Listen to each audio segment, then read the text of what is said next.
Canal 2 Televisión San Antonio presenta Imago Mundi, la entrevista.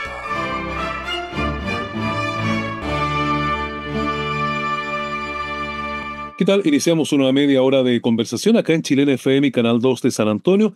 Esta vez nos acompaña el doctor Felipe Torres Sánchez, profesor asociado de la Universidad de Chile, profesor visitante de la Universidad de California, San Diego, director académico y de investigación de la Facultad de Ciencias de la Universidad de Chile, y además director del Laboratorio de Computación Neuromórfica del Departamento de Física de la Universidad de Chile. Y como lo hemos relatado recién, él es investigador en el área de computación neuromórfica de esta casa de estudios. Esto significa que él trabaja en un campo revolucionario que busca replicar la estructura y el funcionamiento del cerebro humano en sistemas de computación.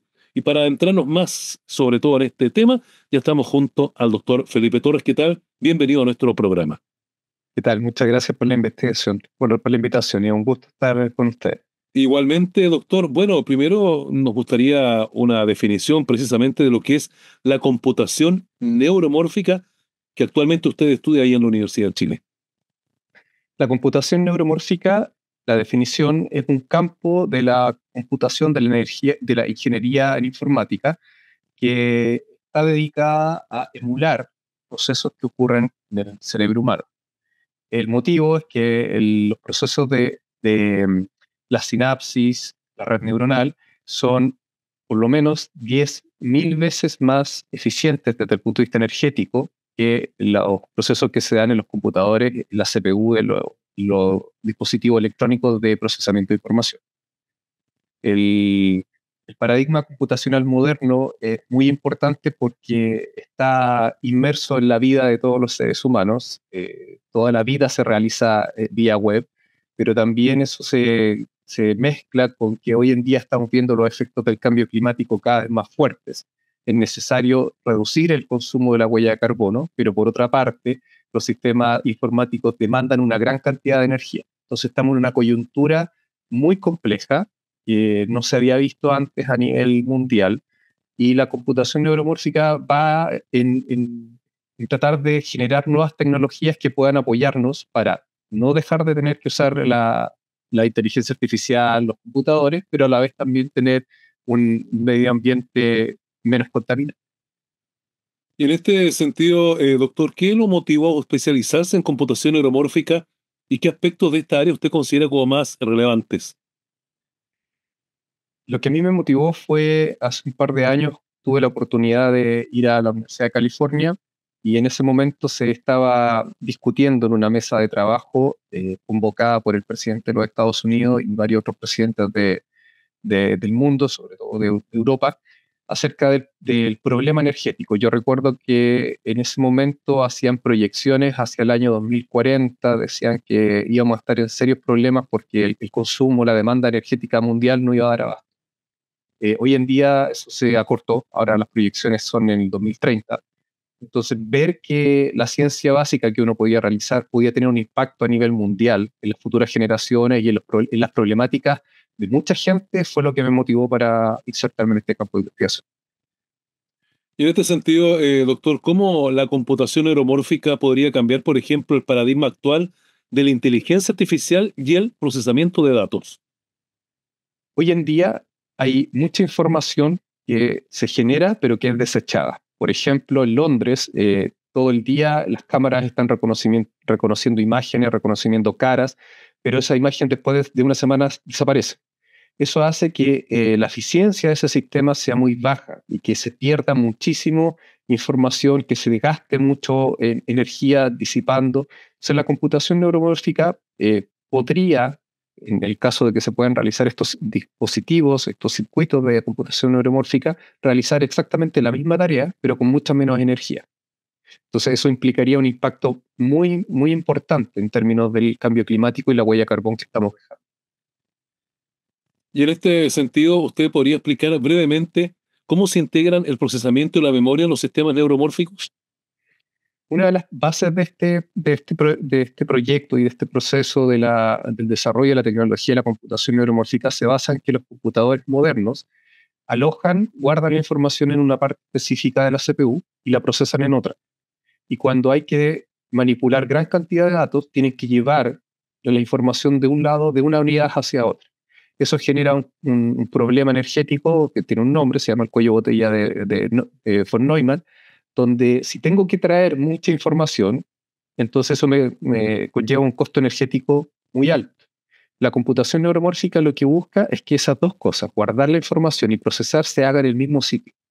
Entonces, al hacerlo en el mismo sitio, al igual como lo hacen las neuronas, que uno aprende y estas se van reforzando a medida que uno va realizando actividades, la computación neuromórfica busca cambiar los dispositivos para que puedan procesar simultáneamente la información, guardarla en el mismo sitio, sean más tolerantes a las fallas, puedan aprender, porque hoy en día los mecanismos de aprendizaje están muy influenciados o se basan mucho, mejor dicho, en software.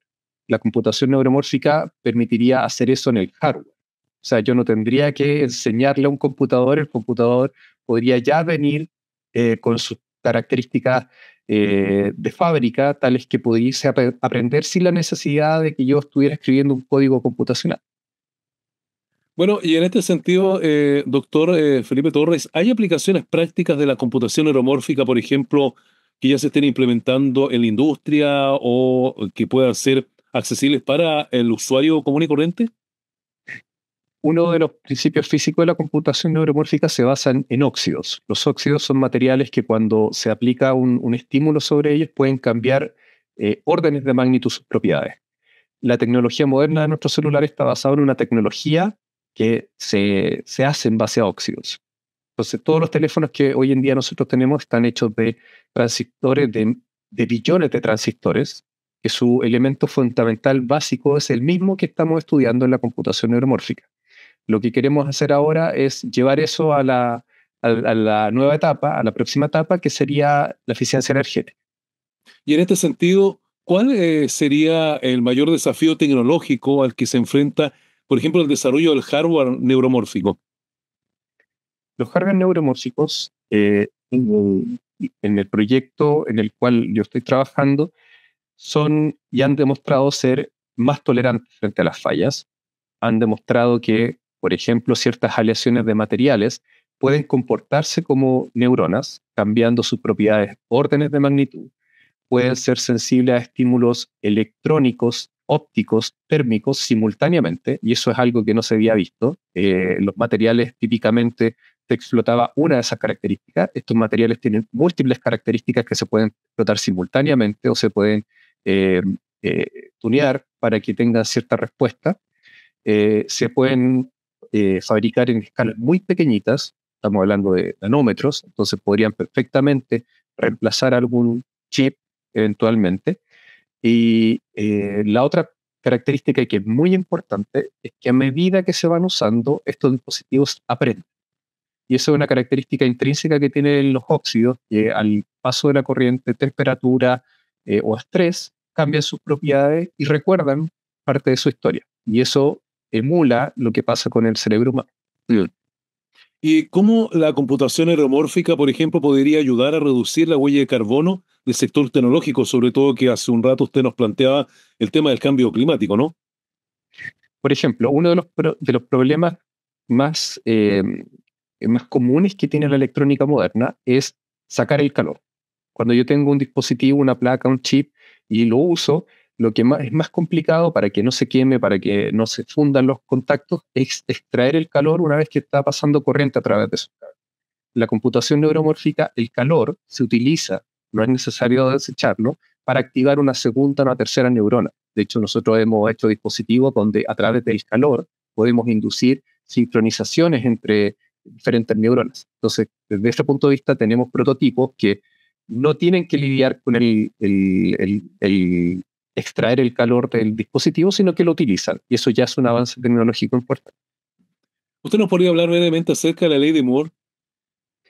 La ley de Moore establece cada 2 años el costo, bueno, establecía, porque esa ley de Moore ahora ya no está, no sigue la conducta que tenía antes, pero la ley de Moore dice que cada 2 años el tamaño de los chips se iba a reducir a la mitad del costo. Entonces, eso provocó que tuviéramos una explosión de desarrollo tecnológico entre la década del 90 y el 2000, donde cada 2 años aparecían dispositivos electrónicos cada vez más pequeños que tenían 3, 4, 5 veces más capacidades que los dispositivos anteriores. Hoy en día hemos llegado a un punto de inflexión donde los dispositivos electrónicos no son, en términos de procesamiento, más eficientes. Tienen más cámaras, tienen más funcionalidades, más colores, pero en términos de procesadores, eso no se ha podido mejorar. Y eso es un problema porque estamos en la era de la información, donde no podemos hoy en día vivir si no procesamos muchos datos. Redes sociales, el correo electrónico, todo eso está operando y no puede, eso ya es parte de la vida moderna.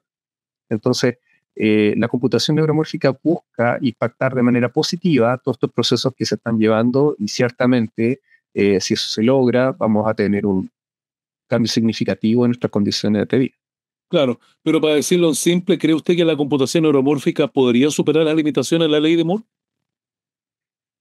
Yo creo que sí. Yo creo que es muy posible porque tanto a nivel de materiales como a nivel de diseño ya ha mostrado que tiene cierta supremacía por sobre los dispositivos electrónicos, muchos de los dispositivos electrónicos modernos.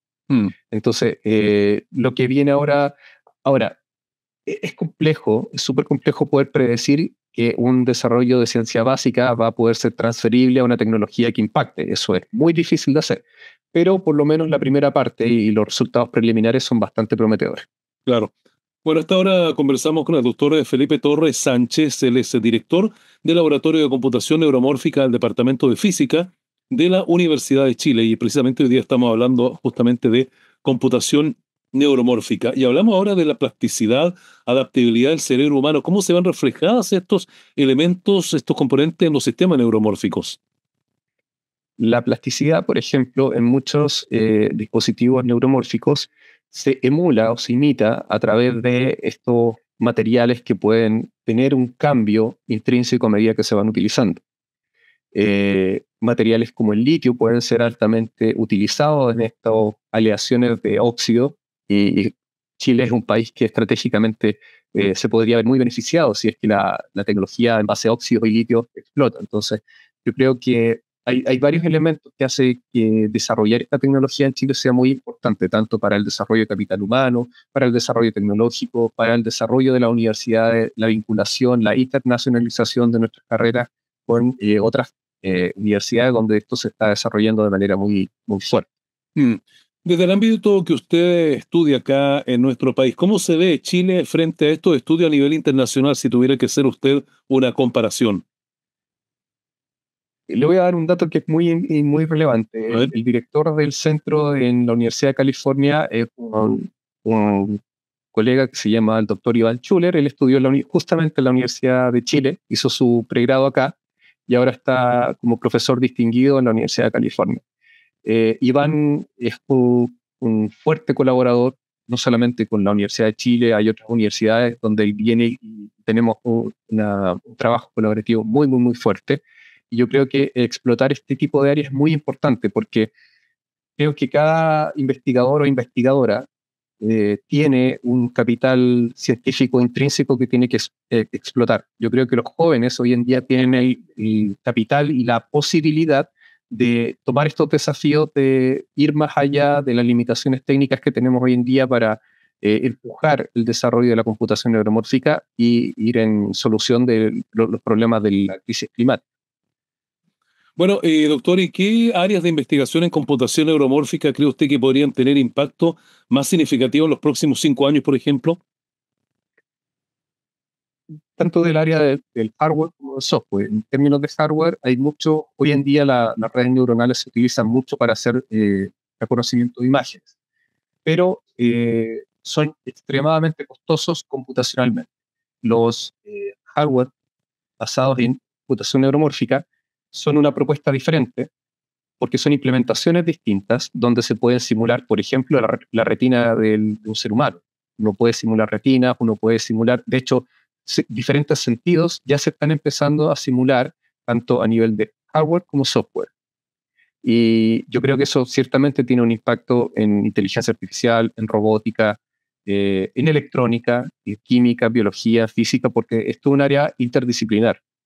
Y eso yo creo que es una de las ventajas que tiene, que aglutina mucha gente con background diferentes, con expertise diferente, y no necesariamente cuando tú tienes un grupo de gente tan diverso vas a hacer algo en computación neuromórfica, a lo mejor sale otra cosa en electrónica o en óptica, pero el que se junten y piensen en un objetivo común genera que las ideas emerjan y se pueda hacer un desarrollo científico y tecnológico muy importante.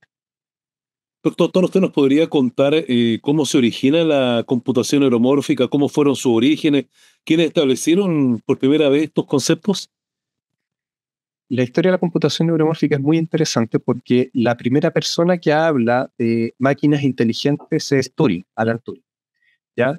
Con su diseño de la máquina Enigma, que se utilizó para descifrar mensajes durante la Segunda Guerra, y el posterior desarrollo de eso estuvo en manos de matemáticos, de biólogos, de científicos, de físicos, que fueron desarrollando diferentes aspectos. Por ejemplo, uno de los aspectos relevantes en este desarrollo es un trabajo que hizo una persona que se llama Carver Mead, que fue el primero en proponer un desarrollo, una implementación, un chip de silicio de una retina, que hoy en día ese campo ha avanzado muchísimo, hasta hay hoy en día avances que a la gente le permite tener imágenes en su cabeza a personas que antes no podían ver. Eso yo encuentro que es un tremendo avance tecnológico. Desde el punto de vista electrónico, muchos de los dispositivos de computación neuromórfica han inspirado el desarrollo de chips o el diseño de chips modernos. Existen hoy en día unas cosas que se llaman crossbar array, que son arreglos de metales y óxidos que se utilizan chips de la IBM, de Google, para hacer todos los cómputos de inteligencia artificial que hoy se necesitan para tener tecnología como reconocimiento de lenguaje, reconocimiento de imágenes y el perfecto. ¿Y cuánto podría cambiar si obtenemos pleno desarrollo de la computación neuromórfica? Por ejemplo, la vida de las personas comunes y corrientes, como qué tipo de aplicaciones prácticas podría sentir o experimentar el ser humano. Yo creo que quizás no hacer un impacto donde, digamos, qué sé yo, puedo hacer cosas que antes no hacía. Yo creo que lo que va a pasar es que los celulares, las tablets, los computadores van a hacer lo mismo que hacían, quizá un poco mejor, pero con mucho menos energía. Y eso yo creo que es el impacto. El impacto es que yo no voy a necesitar cargar mi celular una vez por día, 2 veces por día. Lo voy a cargar una vez a la semana y con eso va a ser suficiente. Eso va a tener un impacto ciertamente importante en la contaminación que estamos generando como humanidad. Entonces, yo creo que algo así como una nueva forma de ver el universo no vamos a tener, pero ciertamente podemos llegar a tener una vida más sana porque va a haber menos contaminación, vamos a estar explotando mucho menos el planeta en términos de la huella de carbón. Entonces, y eso es algo que es necesario.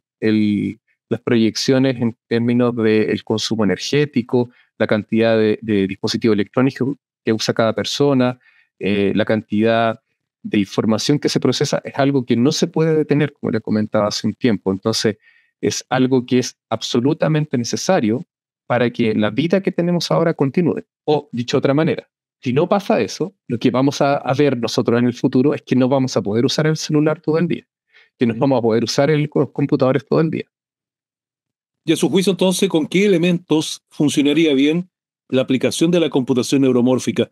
¿Qué elementos son importantes tenerlos siempre presentes para que esto funcione adecuadamente y dé el resultado que todos esperan? El cerebro humano es una de las máquinas más fabulosas que hemos descubierto. Todavía no la entendemos bien.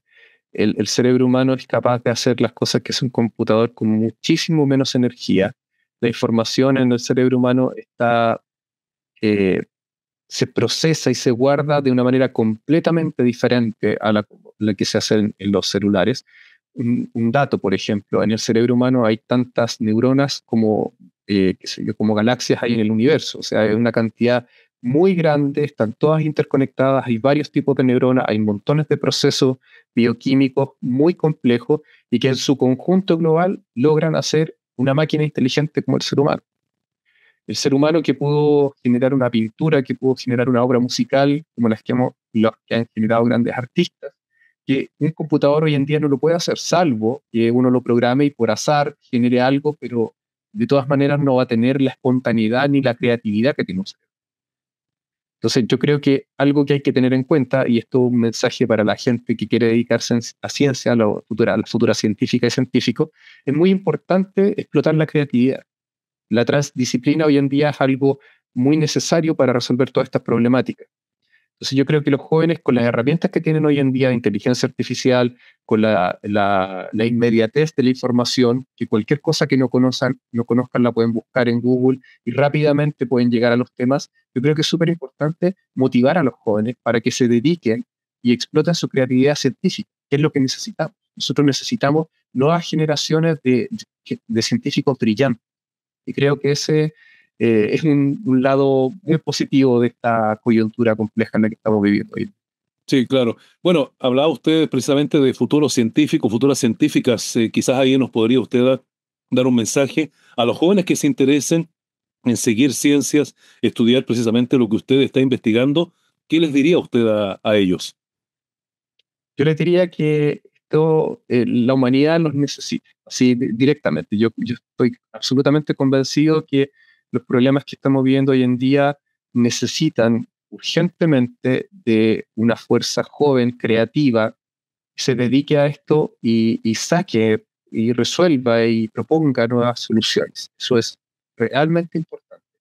Yo creo que como humanidad hemos evolucionado y las herramientas que tenemos hoy en día, por una parte, hacen que muchas cosas sean muy fáciles de hacer, pero la creatividad para proponer nuevas ideas debería también ser impulsada de la misma forma. Entonces, el mensaje es para toda esta gente que quiere estudiar ciencia, que sepa que estudiar ciencia en algunos aspectos, como por ejemplo de la computación neuromórfica, tiene un propósito importante que es ayudar y dar respuesta a los problemas tecnológicos modernos. Bien, doctor Felipe Torres, le queremos agradecer que nos haya acompañado en este momento de conversación acá en nuestro medio de comunicación, Chilena FM Canal 2, para conocer un poco acerca de lo que es la computación neuromórfica y finalmente qué actitud debemos tener nosotros como seres humanos frente a esto que se nos viene, antes ya de concluir la entrevista. Yo creo, y es algo que vengo meditando hace mucho tiempo, tanto por el área en la que trabajo, por conversaciones con colegas de neurociencia.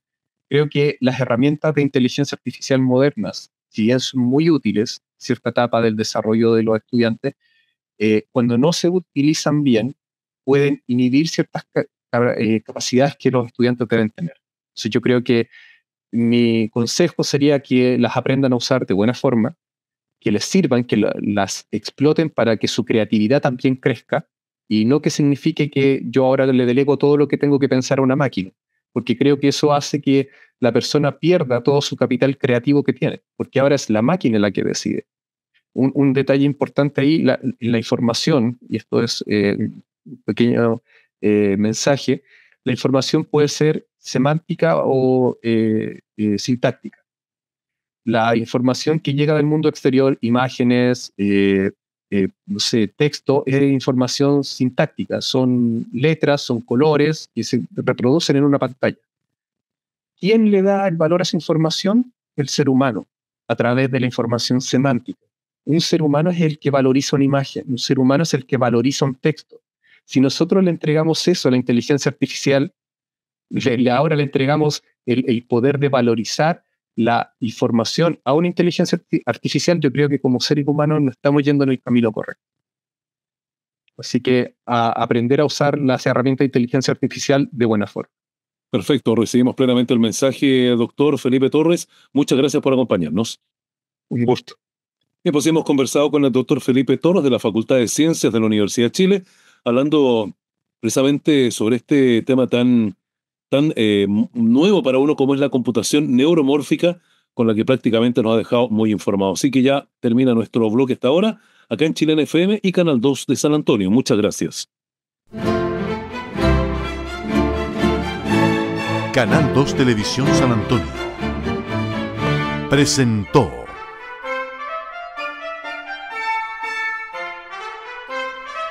Imago Mundi, la entrevista.